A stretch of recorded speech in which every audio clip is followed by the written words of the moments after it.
Nós somos do Clube Atlético Mineiro. Jogamos com muita raça e amor. Tomando posição, quase 27 minutos, 18 por jogar. Hulk pra bola, perna esquerda, caixa!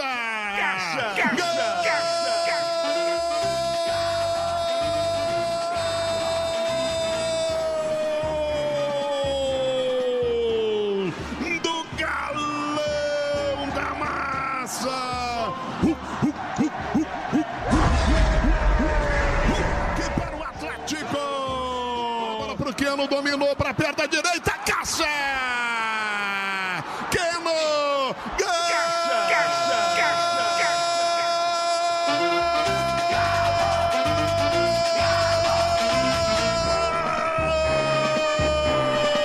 O terceiro gol, bola para o Natan, rolou para o Keno, vai fazer para o gol, caixa! Caixa! Caixa! Caixa! Gol!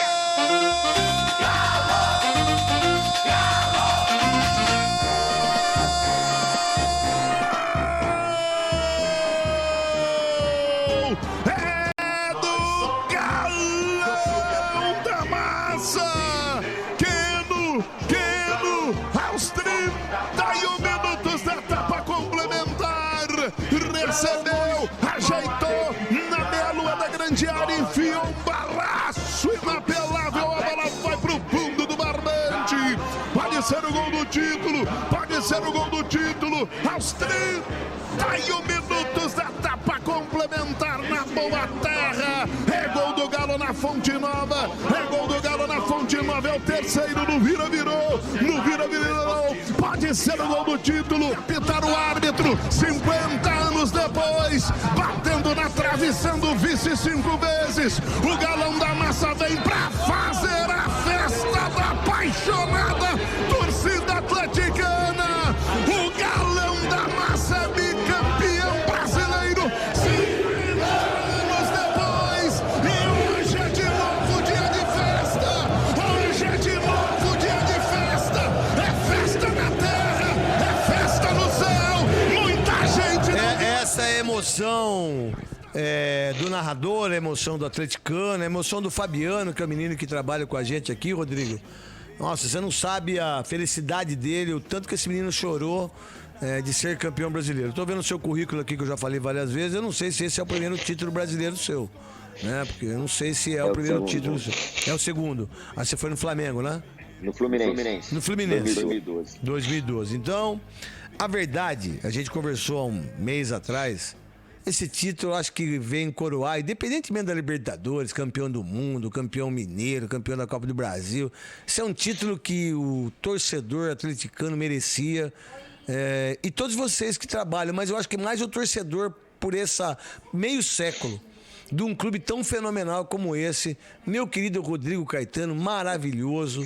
Sabe que eu adoro você, você é um cara incrível e que vem mostrando para você que está aí na Rádio Bandeirantes, dos Donos da Bola, como que pode administrar um clube e como que pode fazer com que um treinador, quando chegou no Atlético, eu falei com o Cuca hoje 11 horas, mas eu falei não como comentarista, como apresentador, eu falei como amigo, eu sou amigo dele, como seu. Na verdade, eu tenho mais contato com o Cuca do que com você, né? Eu amo o Cuca do tal jeito que as pessoas não têm ideia, porque aí o Cuca às vezes eu sou até um cara que fica escutando o Cuca em relação às coisas que acontecem do lado familiar dele, né? E que já aconteceu. Então eu sou um amigo do Cuca há muitos anos. E o que o Cuca, para determinadas pessoas, quiseram arrebentar com o Atlético através do Cuca. E ele não deu resposta para ninguém, foi campeão. E você também. Estou feliz pelo Belzinho, pelo Ligeirinho, pelo Valtinho que está no céu, pelo Éder Aleixo, por vocês todos. Então, Rodrigo, parabéns pelo título brasileiro e aí buscar objetivos maiores, né? Porque esse foi quebrado. E quando um objetivo é quebrado, se espera muito mais.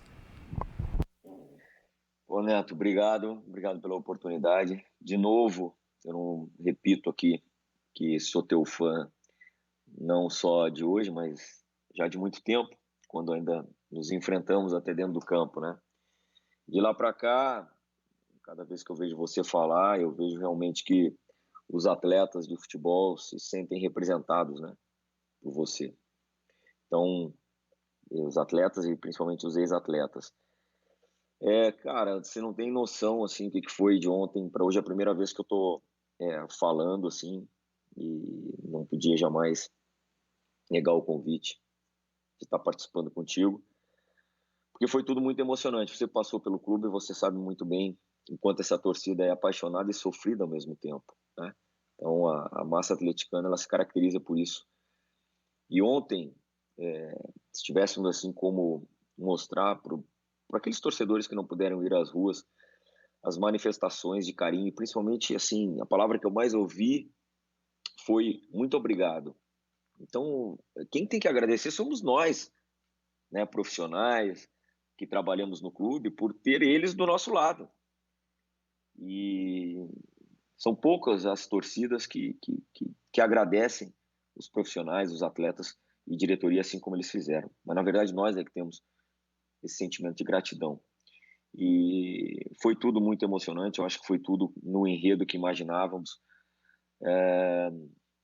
Tanto agora Belmiro, Ligeirinho, todos aqueles, Éder, que talvez alguns não puderam estar conosco na Bahia, vão estar no domingo, Neto, e vão estar no Mineirão comemorando esse título tão sonhado e tão desejado, né? Porque nós temos que fazer menção aí a você que esteve aqui no clube, a todos os outros grandes ídolos, né? Reinaldo, enfim, e outros tantos que representam aquelas grandes equipes que o Galo montou e que por um motivo ou outro não conseguiram bater campeão, às vezes porque não deixaram que fosse.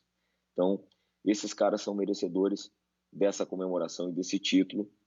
E também, né, eu gostaria de fazer aqui uma alusão àqueles que me antecederam aqui no clube, viu, Neto? Como na minha função, desde o saudoso Eduardo Maluf, né, passando desde pelo Alexandre Galo, Rui Costa, Alexandre Matos, todos esses aí, os mais recentes, tiveram uma participação muito grande nesse trabalho, né? Porque o executivo de futebol, ele dá continuidade a um trabalho que já se iniciou e, ao mesmo tempo, ele faz, obviamente, dá o seu toque, mas eu sempre procurei reconhecer aqueles que por aqui estiveram e que ajudaram a construir essa história que se tornou vencedora na noite de ontem e que você falou, nós vamos comemorar, né, no jogo de domingo, nos preparar a partir de amanhã para o jogo de domingo. Depois temos mais um enfrentamento com o Grêmio, mas a partir de domingo, Neto, eu tenho certeza absoluta que todos os atletas, comissão e todos nós vamos estar nos preparando para as decisões, os 2 jogos das decisões da Copa do Brasil, porque é objetivo de todos nós coroar o ano com essa chamada tríplice coroa. Rodrigo, boa noite, Gustavo Soler aqui, parabéns demais, né, por esse título mais do que merecido do Atlético Mineiro, né, na última entrevista que você fez aqui com a gente, você falou a respeito, né, de toda a estrutura que o Galo estava montando, não só para esse ano, mas para um futuro, para continuar sendo um time que sempre vai chegar, sempre vai brigar ali pelas posições mais altas no Campeonato Brasileiro, Copa do Brasil, Libertadores e todos os torneios que vocês vão disputar. E a nossa enquete do dia, né, feita pela Gabriele Guimarães, era a respeito de quem é o grande responsável, né, por esse título do Atlético, né? O Neto já falou a respeito... o Neto falou a respeito do Cuca, né, como o grande nome dentro das 4 linhas, você também é um responsável direto por tudo que vem fazendo na diretoria, os jogadores, em especial o Hulk, que hoje é o grande nome do futebol brasileiro novamente. Então eu queria que você falasse, né, de toda essa montagem, toda essa engrenagem, desde você, desde o pessoal que não pôde estar na Bahia ontem para comemorar o título, mas que hoje esteve na Praça 7 festejando com vocês, os jogadores, comissão técnica. Então, como que essa engrenagem funcionou tão bem ao longo dessa temporada para que hoje o Galo conseguisse sair de uma fila de 50 anos e voltasse a conquistar o Campeonato Brasileiro, por favor? Gustavo, primeiro, boa tarde também para você. A gente, quando trabalha numa estrutura assim de clube, às vezes algum determinado personagem ele acaba tendo maior destaque. Isso é assim, é natural, mas nós que estamos dentro dessa estrutura, a gente sabe da importância daquele funcionário mais humilde que muitas das vezes não se dá a devida importância, mas ele tem um enorme relevância para que as coisas aconteçam, né? Então, por isso mesmo que eu ressalto muito a importância da harmonia que a gente construiu na cidade do Galo, né? Eu também não creio que uma equipe vai conquistar títulos, vai se manter no topo, como eu acho que uma temporada toda, porque mesmo a competição que fomos eliminados, nós fomos eliminados de forma invicta, sem perder, por adversário que depois se sagrou campeão, né? Ironia, né, disso tudo. Mas não é fácil. Lá quando iniciou esse trabalho, né, o do Cuca sucedendo o Sampaoli, que também tem muito mérito, né, a verdade é essa. De lá para cá, ganhamos o Campeonato Mineiro e mantivemos a ponta no Campeonato Brasileiro durante inúmeras rodadas, e confirmou ontem essa questão da Libertadores, e agora vamos para a decisão da Copa do Brasil. Ninguém faz isso sozinho. Eu costumo dizer para todos os atletas no pós-jogo, né, que um time ele pode ganhar um determinado jogo, mas o elenco, se realmente for forte, unido, comprometido principalmente, ele tem tudo para ganhar campeonato. E é dessa forma que a gente vai tentar encerrar o ano de 2021 da forma melhor possível e manter aí essa estrutura para os próximos anos. É uma questão de convicção, é uma questão de princípio, que tenhamos sempre o nosso elenco e o staff também dessas pessoas, que muitas das vezes não são reconhecidas publicamente, como realmente muito importantes nisso tudo. Eu gostaria de destacar também de que, óbvio que o Galo tem hoje um modelo de gestão bastante, né, diferente para alguns, na qual nós temos um órgão apoiador ao presidente Sérgio Coelho, que são chamados 4Rs, né? E seu Rubens Menin, Rafael Menin, Renato Salvador e Ricardo Guimarães, que realmente ajudam e ajudaram o Galo no seu pior momento, já desde o ano passado, junto com o ex-presidente também, Sérgio Sete Câmara, mas principalmente atuando esse ano, de fazer uma travessia do clube, né? Viabilizar uma travessia do clube para os próximos anos. Então eu sei que para muitas pessoas, né, que não torcem para o Galo, talvez desejem que num futuro próximo tudo isso, esse castelo desmorone. Mas o projeto é bastante consistente, é sólido. Ano que vem a gente vai estar, se Deus quiser, já inaugurando a Arena MRV, e cada vez mais o Galo vai se consolidar por méritos de uma gestão entre esses clubes do futebol brasileiro e sul-americanos que vão entrar em todas as disputas para conquistar tudo que for possível. Rodrigo, boa noite. A Gabriele quem tá falando. Mais uma vez, tem que ser até um pouco repetitivo aqui, né? Parabéns pelo título, mais do que merecido. Muito emocionante a vitória de ontem, né? De virada, colocando uma coroa nessa temporada que foi espetacular.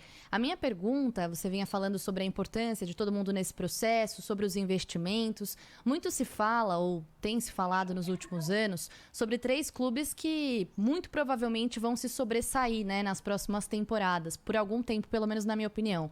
O Palmeiras, o Flamengo e o Atlético Mineiro. Você acredita também nessa hegemonia nos próximos anos? E segundo, já na mesma pergunta, foi investido muito dinheiro para essa temporada. Como fazer para nas próximas temporadas não precisar de novos investimentos e sim conseguir manter aquilo que já foi construído e com a arrecadação de público? Bom, Gabriela, prazer falar contigo também. Esse é o desafio nosso, né? Na verdade, só fazendo uma correção, alguns tantos investimentos em aquisições de atletas, eles aconteceram ano passado, né? Esse ano, propriamente dito, claro que impacta pelos nomes, né? Chegada do Diego, do Hulk, do Nacho, chegaram também Tietê, Dodô, retorno do Natan. Esses foram os atletas que chegaram esse ano, muitos outros em decorrer do ano passado, mas a aquisição nesse ano de 2021 foi mesmo somente o Nath Fernandes, junto ao River Plate. Os demais jogadores livres ou por empréstimo. Então a gente começa também, e obrigatoriamente temos que fazer isso, ter uma atenção muito grande nesse equilíbrio financeiro, né?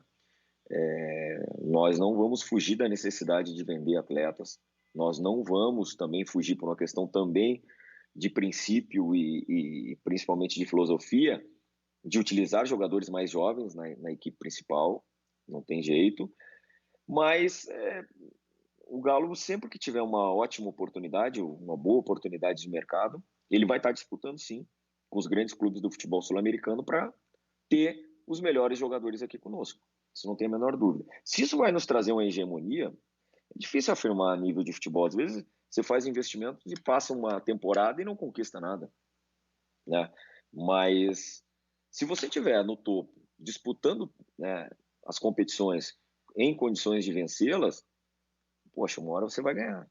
Então, esse é o nosso objetivo. Nós temos que estar em disputa, entrar em todas as competições com a real condição de vencer. E isso eu acho que vai seguir durante um bom tempo. Como eu falei, existe uma gestão toda por trás. Não é apenas um time, não é só uma montagem de elenco, né? Nós somos cobrados, sim, por respeitarmos o orçamento.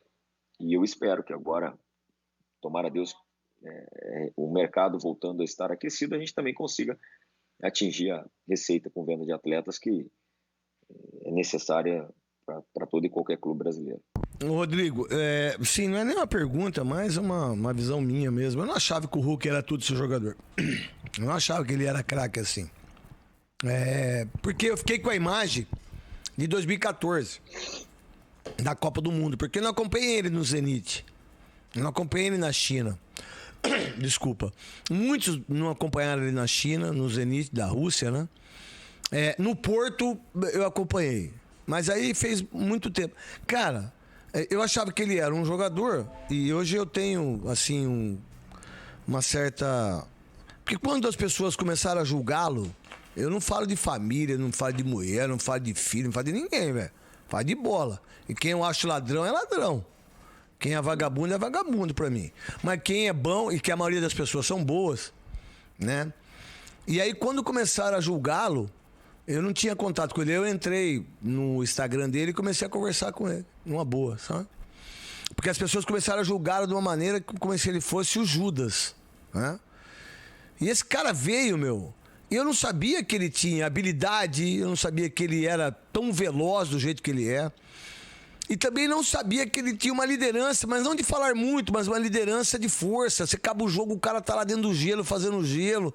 O cara tá treinando, o cara tá se dedicando, o cara bate pênalti, o cara errou pênalti, bateu o pênalti agora. Não é qualquer um que erra um pênalti como ele errou e depois bate o pênalti aí.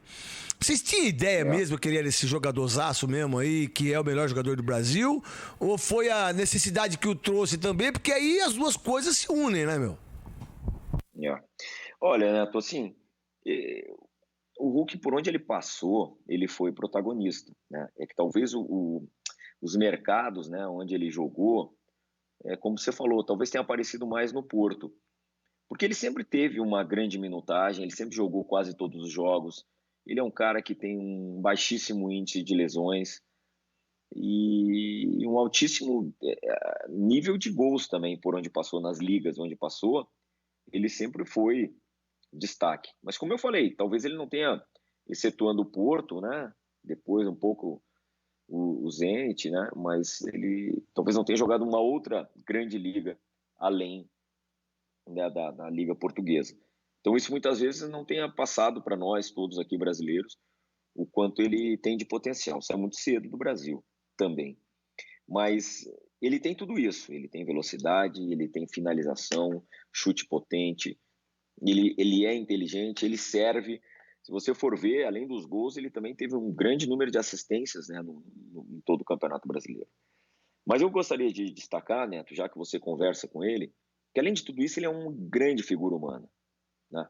Então a liderança dele é por engajamento dos outros, que veem nesse cara que está com a vida resolvida e que se dedica e que treina, e que muitas das vezes na hora da recuperação do treino que deveria ser um treino regenerativo, ele pede para treinar mais, ele serve de exemplo para nós. Eu acho que, além do acerto dentro de campo, o grande acerto que nós tivemos aqui foi justamente pelo que ele representa.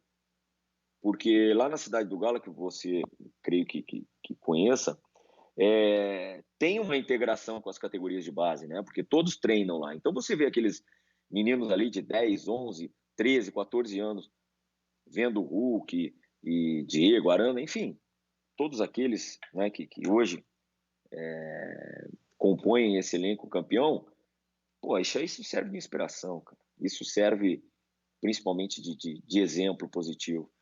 Então, a gente espera que essa geração do futuro, do Galo, ela não seja só de torcedores, mas seja sim também de atletas formados dentro do clube. E o Hulk é esse exemplo. Ele é esse exemplo, não só dentro de campo, viu? Ele é uma grande figura humana, engajado com tudo aquilo que o Galo precisa e com tudo aquilo que a gente entende que deva ser de bom exemplo.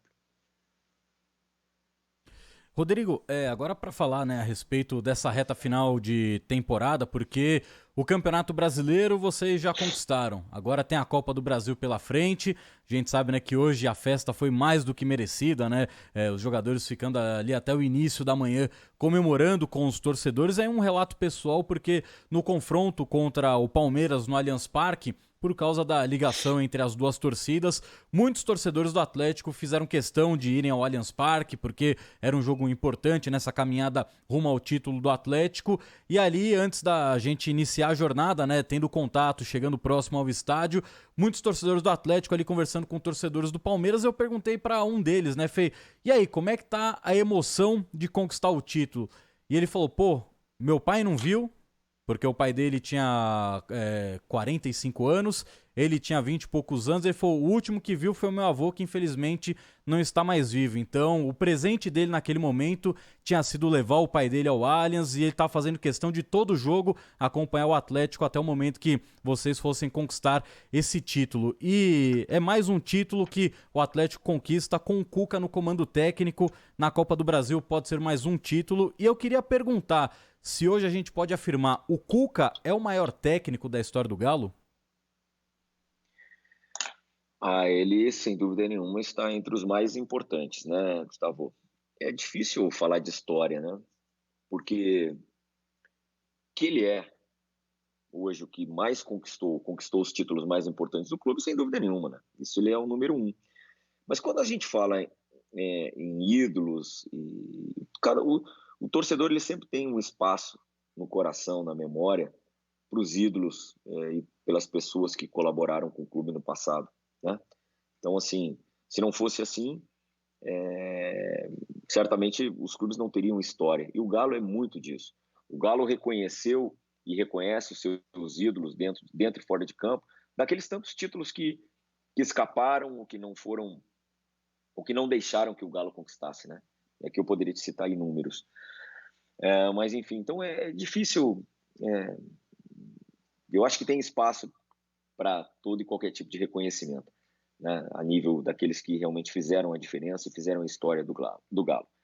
Mas que o Cuca é e será, muito provavelmente por um bom tempo, um técnico que vai estar sempre no coração de toda a massa atleticana, na memória de todos, pelos títulos conquistados e pela forma como ele se dedica pro clube e principalmente para as coisas do clube, né? Ele vive isso intensamente, só prova que a gente acertou ali, né, em final de fevereiro, início de março, quando na saída do São Paulo, em não pensar em outro nome que não fosse o Cuca, por conhecer o clube, pela identificação, pelo grande trabalho que ele havia realizado no Santos, né, também, e a gente sabia que ele ia conseguir transformar esse elenco, né, num grande time, um time altamente competitivo, como comprovou ao longo desse tempo. Então, ele é, sim, um dos maiores, se não o maior, entre os técnicos que por aqui passaram.